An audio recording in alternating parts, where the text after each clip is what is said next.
Well, Merry Christmas, everybody. I hope you're having a good one. I was going to play some Christmas music, but then I thought, for God's sakes, you probably heard plenty of that already. So let me just wish you a Merry Christmas and a Happy Holidays. I think it's okay to say Happy Holidays as long as you work in the Christmas thing with it as well. And we do have the New Year coming up very soon. And boy, I'm hoping the New Year is new in that good way. However, I'm terribly afraid that come January 2nd that Joe Biden will still be president. But I'm trying to wish it away. So we'll try and ignore that for now. But this is Rick Wagner here, trying to get it right on our war on wrong here. We're at 1192.7 on KNZZ and 980 and 101.3 on KGLN. We're all over the place. We're also on the Internet. You can follow our podcast at the Rick Wagner Show. And you can click right on that podcast by going to our webpage. And the webpage can be found, I know it's a lot of information, at therickWagnerShow.com or politicalviking.com. We have a couple of different nom de plumes out there, so I appreciate everybody following that. And you can, by the way, look at a lot of the things we talk about and a whole lot more that are updated every day by going to that same webpage. We have stuff out there, and so far I'm not trying to sell you anything, by golly, and there's no commercials on it. I know, it's shocking. It shows just how much of an anti-capitalist I must be, even though I feel like a complete capitalist. I'm not manifesting it there. Anyway, so welcome back. This week is, of course, as usual, full of weird and strange things happening. Trump's tax returns came out, which I didn't think there was anything particularly shocking in them. Some of the tabloids out there were like, he declared a negative income for, all but 1 year. He's a billionaire. These guys do all kinds of things on their taxes, depending on what they've made and where and all these kinds of things. You're really not going to be able to ferret too much of it out. What that told me when those stories came out was they couldn't find anything bad in him. They're just trying to smear him a little bit to say he's not as rich as he said he was. Okay, I don't think that's necessarily true, but if it makes you happy and it's Christmas, we're willing to cut you a little slack. Although as a progressive, you probably don't really believe in Christmas, but we do. So if it makes you feel better, go ahead. I would expect that if we saw the taxes of many rich people, the very rich people, like, the Oracle from Omaha, who owns Berkshire Hathaway, and all these guys, all their taxes are going to be incredibly dense. They're going to have a lot to do with trying to pay as little taxes as possible, just like everybody else, and manipulating their income, dividends, draws from some of their companies, one loss here, a profit there. It's all quite complicated. And Congress each year makes it even more complicated in trying to trap everybody into having a little bit more money go into their coffers so they can give it to the Ukraine. Yeah, that's right. Don't forget the omnibus spending bill, which is a disaster. It's a gigantic, shambling, megalithic creature that fell over and it will crush part of the economy. And it just shows how little care is put into it by our elected representatives, particularly in the Senate. They don't care. I mean, the area of time that they seem to care about this country is not even a year anymore. They're just trying to stagger through to the next election, to the next news cycle, and reward people that have supported them by buying votes. And, I mean, it's really become sort of late Roman Empire stuff. Now, it wasn't the late Roman Empire when Caligula tried to make his horse a senator, but that's the sort of thing that's going on now, isn't it? Yeah. Actually, I know a lot of animals, horses, dogs, cats, that would make much better senators than some of them that we have. More lovable, more trustworthy, and much more fun to pet. So, let's not forget that maybe Caligula, for all of his terrible ideas, was not that far off on that one. Let's look at the Ukraine, by the way, since we brought that up in a moment. Zelensky's here, or has been here, demanding more money. He's past asking, just demanding. We would need $45 billion and Patriot missile systems. And at some point, I just no longer trust the guy in any shape or form. He strikes me as demanding, and I think that the way he is, the sort of facade is falling away, and we see this sort of wannabe dictator underneath there. I shouldn't say that because I have a lot of respect for what he's done. I mean, he stood strong. Joe wanted to get him out of the country. Do you need a ride? Get out of there when the Russians were coming. So I think he's brave. I think that he has held his country together. I don't think that's bad, but I do think that there are some tendencies there that are not attractive. And I also don't like to be bossed around by something in the Ukraine to come and get our tax dollars like we owe it to them. We haven't done anything. So I'm not exactly sure how we're supposed to finance your proxy war, like we should be shamed into it by this guy. Sorry, I don't want to be, labeled as a Russian stooge, because that's what happens. If you say, why are we spending all that money there without knowing where it's going? You're a Russian stooge. If you want to know why our arms are turning up in other parts of the world that we send there, you're a Russian stooge. If you say anything about this wild spending, just tens and tens of billions of dollars without any real oversight, you're also a Russian stooge. So there's three stooges right there. And so I would just like to know what we're getting for it, where it's going, and if it's being used even closely to be properly. Now, I recognize that we don't really care anymore. I mean, that's obvious by what happened in Afghanistan, because we just gave them $80 billion worth of equipment and support services for the equipment, including a $1 billion embassy we just had barely finished. I'm not even sure it was completely finished. And so, that's just how we operate, I guess, these days, is we just dump money other places when we need it here. We could use it on the border. What a crazy idea that is. I must be completely out of my mind. And by the way, I would remind people who are listening to cable news and listening to generals opine about what's going on in the Ukraine. First, being a general doesn't mean you're a general of anything that really has necessarily a whole lot of combat experience. And if you do, it would be nice if you had some combat experience that was related to winning things. Something Mark Milley, chairman of the Joint Chiefs, might want to think about. The other thing is that, taken as a whole over the broad arc of history, there have been few people who have been responsible for more things that have went bad than generals. Some of the worst debacles, in history have been the result of bad generals. Bad generals have lost empires, lost nations, caused much in the way of casualties. So just because they're general doesn't mean they know what they're doing. So let's be a little careful with that. I heard one, Thursday, just going on and on about all the economic hardship that we've caused the Russians. I haven't actually seen that if you look at the economic. I think the ruble is doing about as well as it has, better than in the last 8 years. I think it's as good as it's been in the last 8 years. I don't think we know if we're hurting them all that bad economically or not. Doesn't seem to be.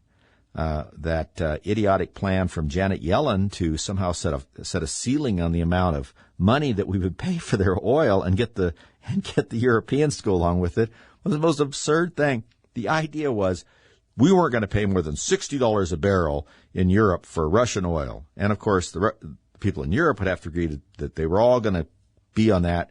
And, of course, the Russians would have to agree with it, which they told them, you're out of your mind. Of course, she was. This is what happens when you take a character from a rejected Fraggle Rock episode and make them Secretary of the Treasury. Of course, the Russians were going to. They've got plenty of other markets now. They're selling energy products to the Chinese, apparently to the Indians, and I wouldn't be a bit surprised that they're selling them some to other countries as well. So why would they do that? These people do not know what they're talking about. And yes, the Russian war machine has broke down, and as usual, they're grinding out tons of casualties. I think that is very difficult. I'm not saying that Ukraine isn't doing well in the war. The problem is they're also having a bit of a Pyrrhic victory. They're losing a tremendous amount of people. They're losing a lot of infrastructure. And things just aren't going as well as you would like to think if you were living there. A lot easier for us in Washington, D.C. to fight to the last Ukrainian. If you're Ukrainian, you may feel a little differently about that as time passes. All right. So I said I wasn't going to play any Christmas music, but I changed my mind. I thought a traditional Christmas song like that just had to be played. Many of you realize the danger of these erratic reindeer being piloted around by this obviously intoxicated gentleman in the red suit. We know this, and it's dangerous out there. So I thought, if nothing else, we should play this as a public service announcement. And so that, that's sort of, like I said, it gets around my idea that you've heard too many Christmas songs. I'm guessing maybe you haven't heard that as much. Anyway, I felt kind of bad because the last segment, I was probably kind of hard on old Vladimir Zelensky, the sort of the aggressive beggar on the sidewalk, the demanding all of your money. It just seems a bit much. The whole speech, the flag, kissing Nancy Pelosi, that's a little unnerving. And then, and having to show Kamala how to hold up a flag and explain to her what a flag was and, stuff like that. It was just a bit much. And the problem is, of course, out there is that you can't suggest there ought to be some sort of oversight on the amount of money that we're giving these characters in the Ukraine without being a stooge of the Russians, right? Now, I don't know exactly what being a stooge of the Russian pays, and we discussed in the first segment that we had like 3 stooges, where, in other words, there are 3 things you can be a stooge about, but I'm not aware of where that's particularly profitable. However, demanding money from the United States seems to be really profitable. And we want to make sure that it is used where at least we think where it's supposed to be going. So that's kind of what I had in mind about that, because it doesn't seem to be happening. And the fact that our elected representatives include a Mitch McConnell, good Lord, every time I hear him come up with something, it's worse than the last thing he came up with. Our number one priority, he said this, our number one priority is, this war in Ukraine. Really? What about the border? We have 5 million people coming in here just wandering aimlessly around the country, and just who knows how that's going to happen and who they are, where they're going, what they're doing, how fast can the Democrats register them to vote, stuff like that. And that apparently isn't very high. People are struggling all over the place to pay for things. I did a little back of the envelope calculation about the difference in cost this year here in Colorado, at least where I'm at in western Colorado, on my energy bill, and it looked to me like the bill was the same amount of energy. In other words, the bill's higher or lower. This is always this thing that gets you. Well, if it's colder, you pay more. Yeah. Okay. But am I paying more for more? Remember, Excel has this 2-tiered rate system anyway. Once you get past a certain amount of usage, the amount you pay for each unit of heating product goes up a lot. And then people, they gull and fleece people and saying, well, it's just only right. If you use more, you should pay more. Right. And we've talked about this before, and maybe I have some sort of hang up about it. But when I explained it to people, and I've done it on the radio many times, I said, okay, that's fine. If you use 100 gallons of gas versus 150 gallons of gas, you should pay more. You're using more gas. But what if I said that next 50 gallons of gas was going to cost you twice as much as the first 100 gallons you used? People are like, well, what's got to do with it? That's wrong. Yeah, well, that's what's happening right now in terms of you're being charged more after a certain amount of gas, because natural gas, so that to keep you from, utilizing it too much for, that stuff you don't need it to. You're very wasteful out there. Some of you think it should be warm. Some of you think that 55 is like a little chilly in the house, for instance. Now, I remember Jimmy Carter. Well, I don't remember it very well, but I mean, Jimmy Carter, put a sweater on, told everybody to turn the thermostat down, lower your expectations. That was pretty sad. Luckily, we had Ronald Wilson Reagan come along and shake that off. I don't know. We've been down in the boondocks here with what things are going on this last 2 years at a rate that is just almost inconceivable in terms of the decline. I've never would have imagined something quite this fast. I could imagine it getting here, but not this fast. It's sort of like how fast drag shows became the entertainment of choice in elementary schools. Who would have thought that would have happened so fast? I never would have guessed it. A couple of years ago, would have seemed like pretty much of an outlier. Now it's kind of right down the middle, happening all the time. And the school boards will fight you for it. And if you folks, wherever you're at, don't get out and replace your school board members that are in believing that kind of stuff is okay with somebody else, I don't know what happens in a couple of years. mean, because it is true. You get a hold of kids when they're young enough and start indoctrinating them to things, you can change a lot of stuff with them.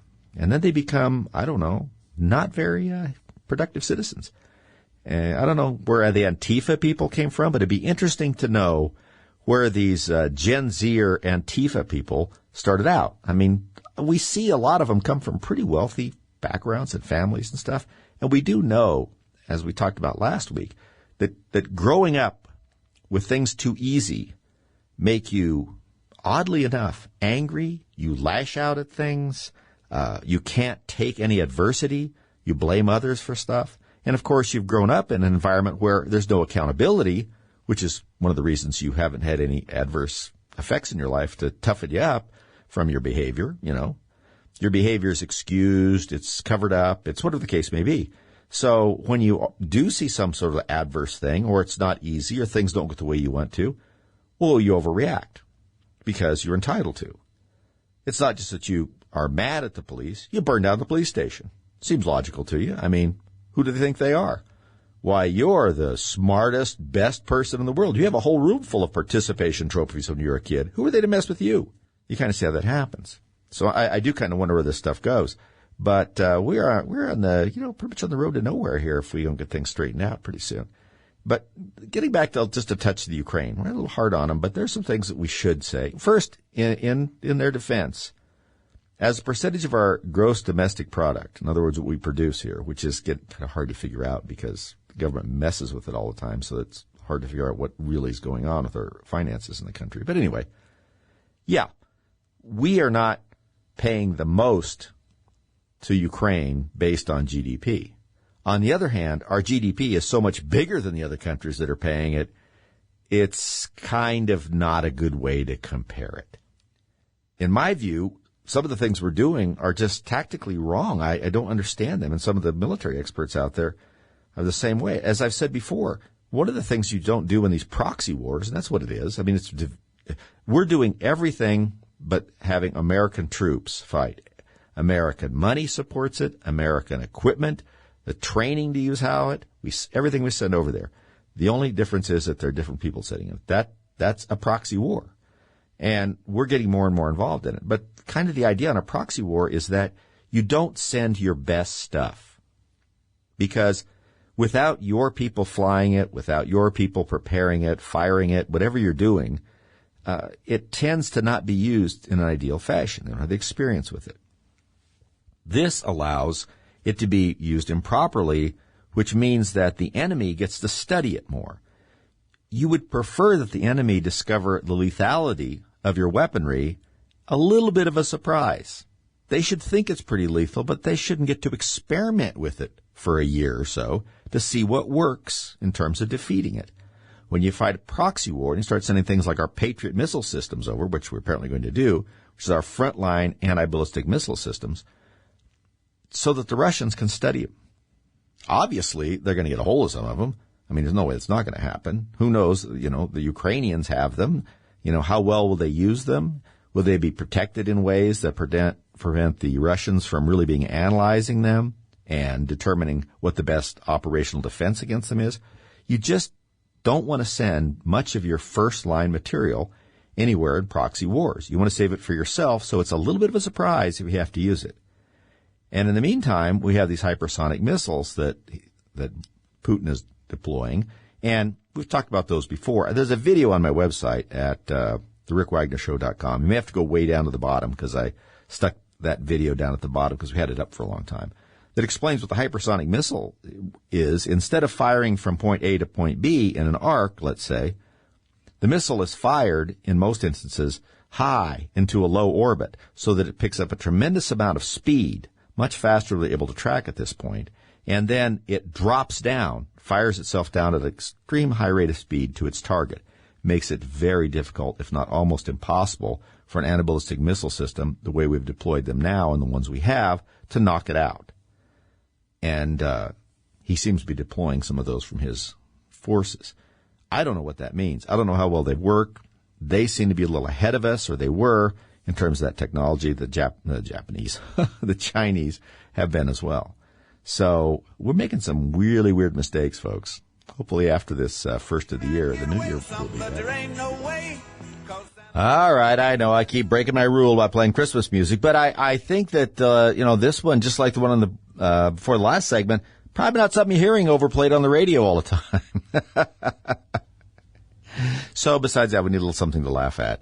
I'm looking through my list of things I was going to talk about today, and there's not a lot to laugh at, and I don't want to be such a downer during the holidays. I realized I started off that way, and I just am.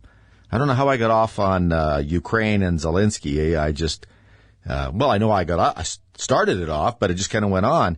And I was sitting here thinking during the break. I was thinking, what is this thing about the sweater and the cargo pants and the sort of loungewear for the military kind of look that he's adopted, especially in our Congress. Really dressed up for it, didn't he? Yeah. That's always appreciated. And I thought, why does that bother me? And I thought, who else regularly, when you're the head of a country, especially if you're not necessarily in the armed forces, but still wear all that stuff? There's been a lot of people like that haven't turned out to be such great bets on our part. There was a guy in the 60s, the early 60s, that the media loved. They thought he was just the cat's pajamas, He was up in the mountains fighting the invested interests in this island, And he was going to come down and just set things straight, make things great all over again. And he wore sort of these fatigues all the time and, the whole kind of thing. Smoked a cigar, though. What was his name? I think it's Fidel, was kind of like that. There have been a number of them. I think that's part of the reason it makes people a little nervous. Now, Zelensky's a different deal, to be fair. He is someone whose country was attacked. He's been fighting back, and but they've been doing a great job of defending themselves. A lot of it with our money and weaponry, but they've been doing a great job. It's their lives that are on the line out there. You can't minimize that. And so I don't want to forget that. It's just, where's this going? Now, the Lindsey Graham of it all, if you would listen to that, you get this that, we have to fight. He actually said this the other day. We have to fight until there's regime change. Really? So you don't understand Russia at all, apparently. I mean, don't you guys get briefed? Doesn't some analyst come in and talk to you a little bit? Now, I realize the CIA is not much it's cracked up to be. A few years ago, it's kind of fallen off, but was spending a lot of their time spying on us. But they've got to have a few people there. Or somebody took a couple of classes, an undergraduate. I took a lot of classes about the Soviet Union and then Eastern European communism and the Russian ideas and this and that. And it doesn't take a genius when you look at that to kind of see how these things go. And regime change, that'll be interesting. Essentially what he wants is somebody to take Putin out. All right. That has happened in Russian history, and it's certainly happened in the Soviet Union. Okay. And then what? Well, like we talked about here before, I don't know. And neither does anyone else. The power structure in Russia has always been difficult for us to ascertain, and it's purposely so. The head of the security forces in Russia usually has a leg up if something happens to the guy at the top, or if they make something happen to the guy at the top, because they control the instrumentalities of internal security, and they can also make you disappear. Can be a real plus if you're trying to seize power. Doesn't always work out that way. Beria had that kind of stuff, and he didn't quite, he didn't quite make the general secretary of the party at the time when they were running at things that way. I think Beria was one, by the way, who said, because Stalin gets misquoted by this, but I think it was Beria, the head of the security forces. Was it the KGB at the time or the NKVD? I'd have to look it up.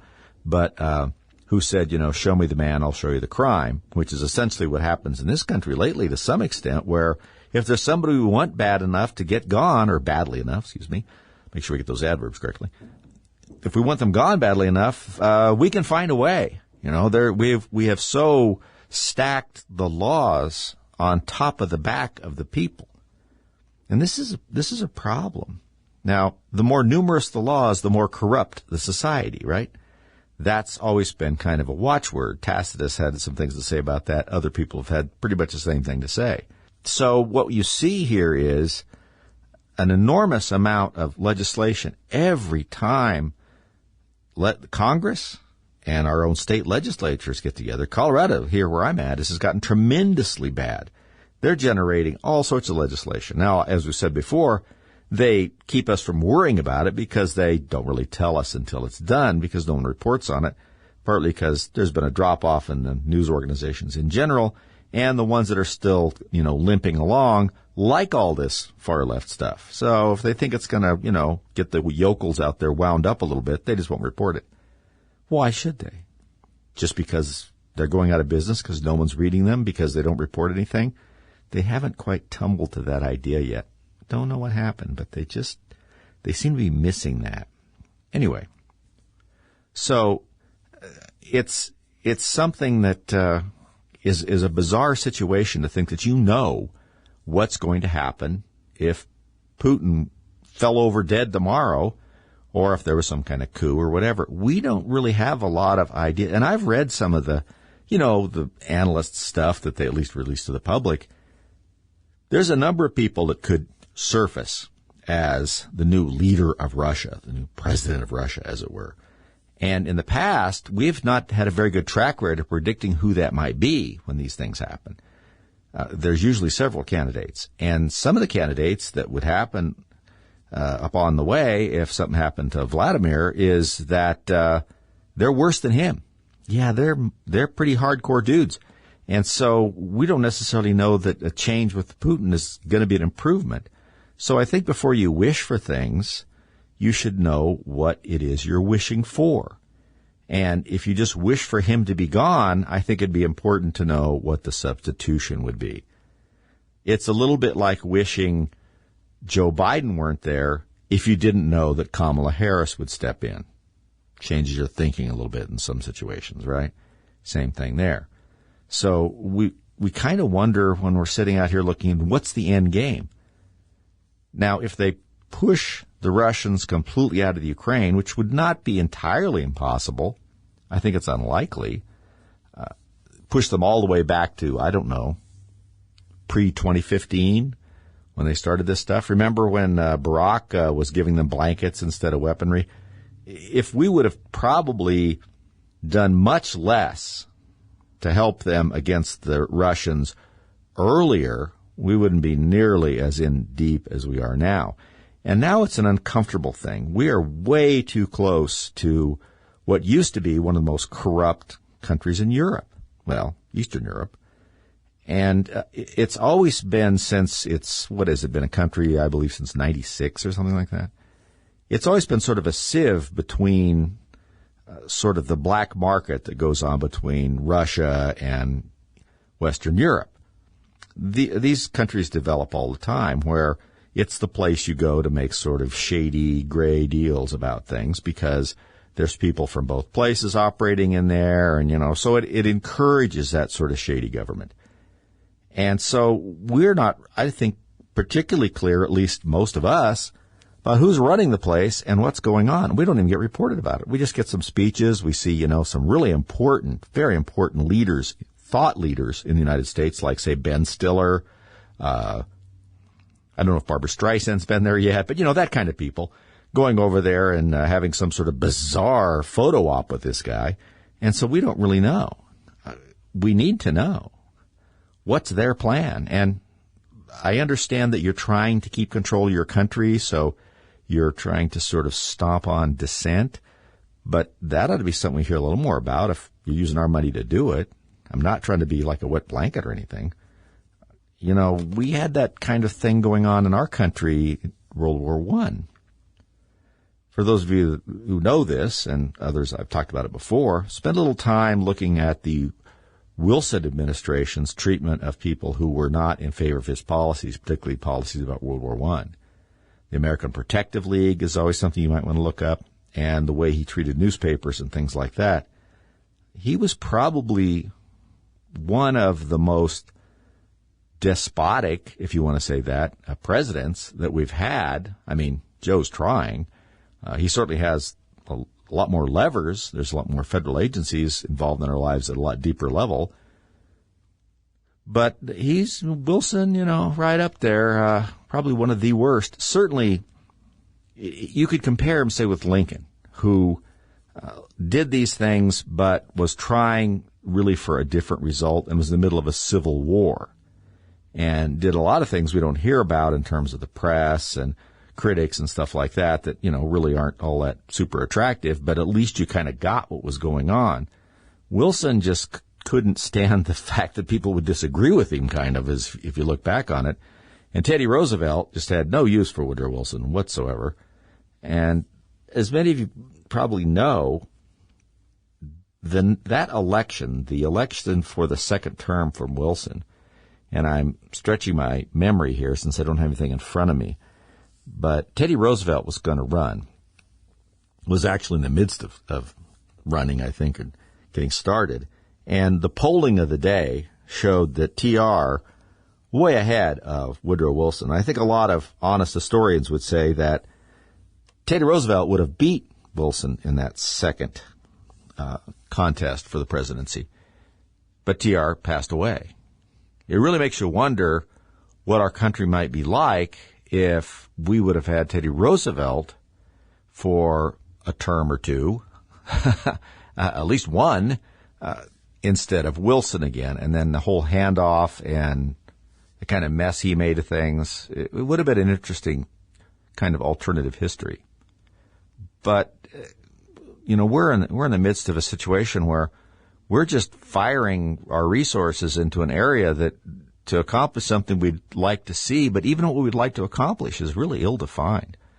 And like I said, you get the Lindsey Grahamnesty of it all out there with, these pop-off statements. I don't know what his deal is, if he's just trying to look tough or what, I mean, I sort of expect it from the Pelosi's and the Schumer. They don't know what they're talking about. They could care less. They're just posturing all the time. I think Lindsey Graham should know a little better. Apparently either doesn't or doesn't care, or he's just saying it for the sake of getting some attention. I don't know. But I think it's dangerous rhetoric, frankly, if you don't know what you're asking for. If you can ask for something, but if you don't know what's going to come your way, then it's not a great ask. Anyway, so I was trying to avoid some of these crazy stories I had this last week. Some of them are just a little disturbing. For instance, this gender dysphoria rates, with kids now, where they're saying they don't know what gender they might be and they may need treatment or all sorts of things, with giving them puberty blockers and so forth. The number of those puberty blocker prescriptions that have been given to kids under 18 has doubled since 2017.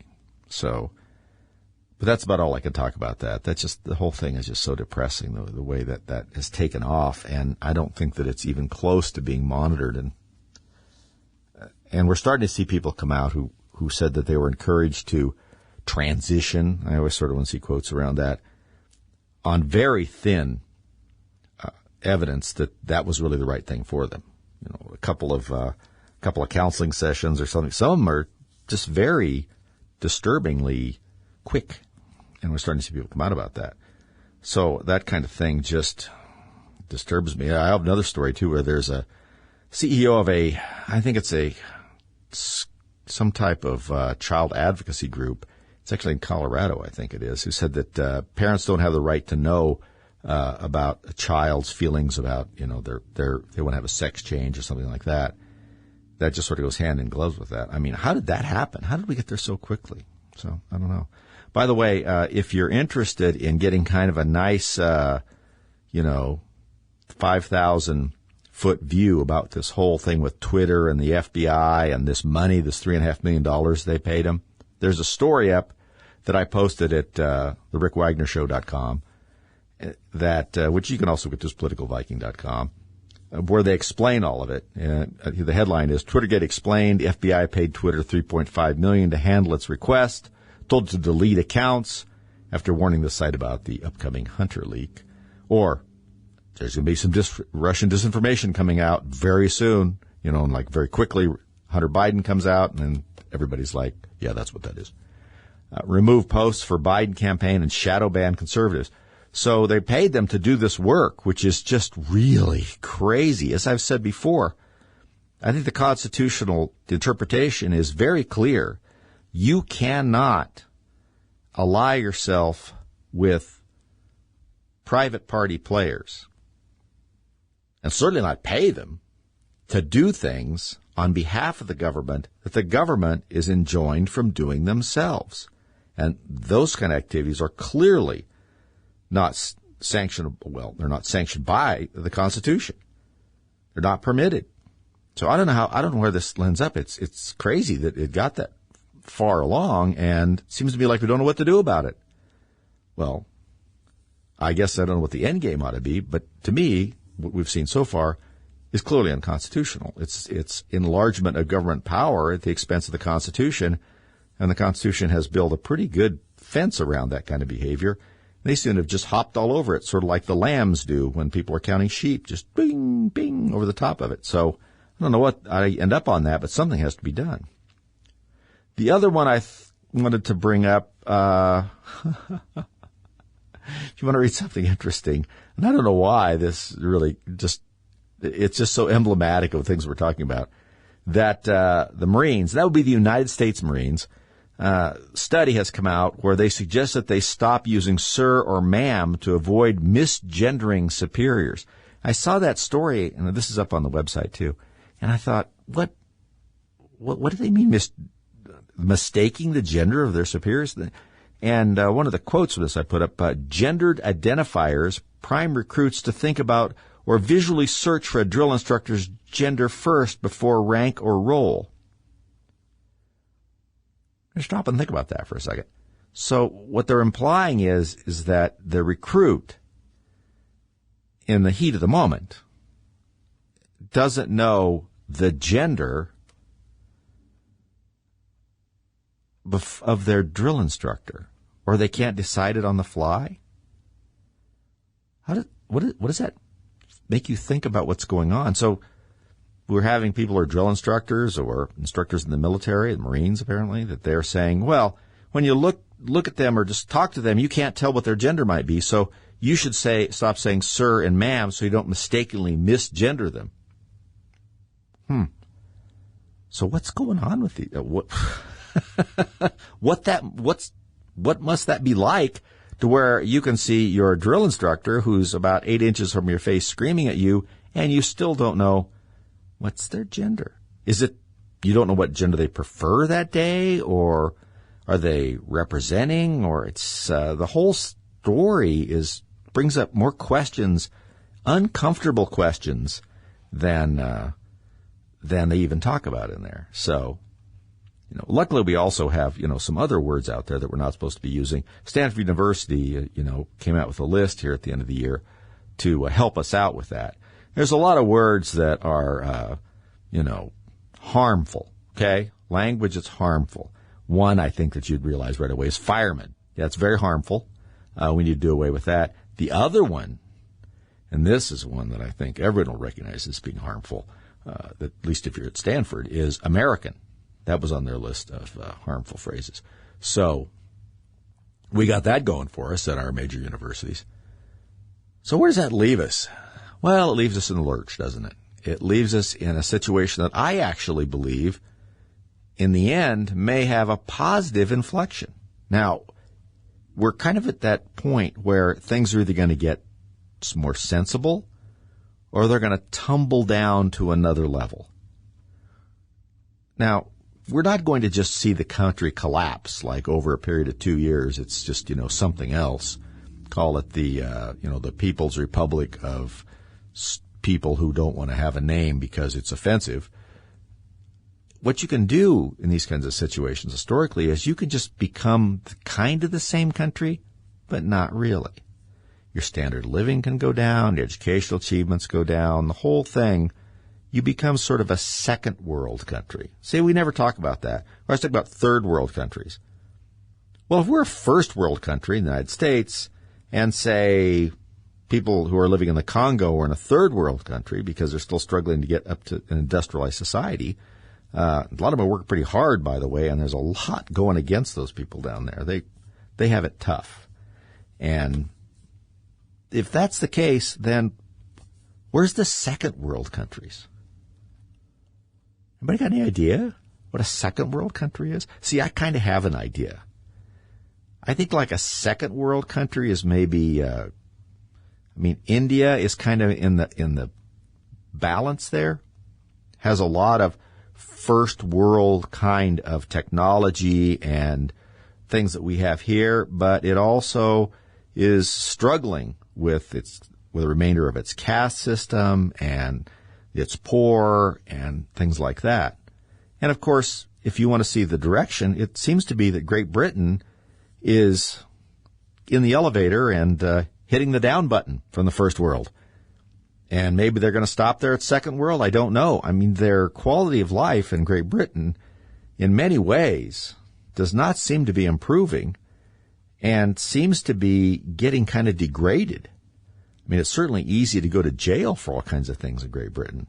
Now, Canada's accelerated that a lot. It's went from kind of a bunch of guys up there who seem to be kind of harmless, produce some good comics, and, use the word A lot.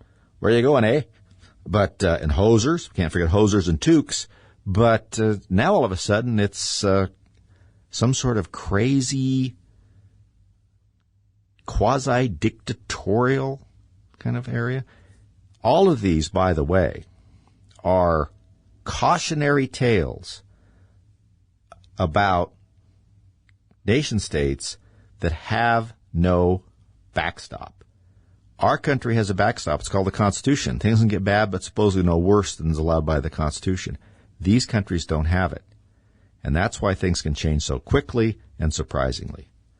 If you want to wish a Christmas present for somebody, wish them a Constitution. See you next week.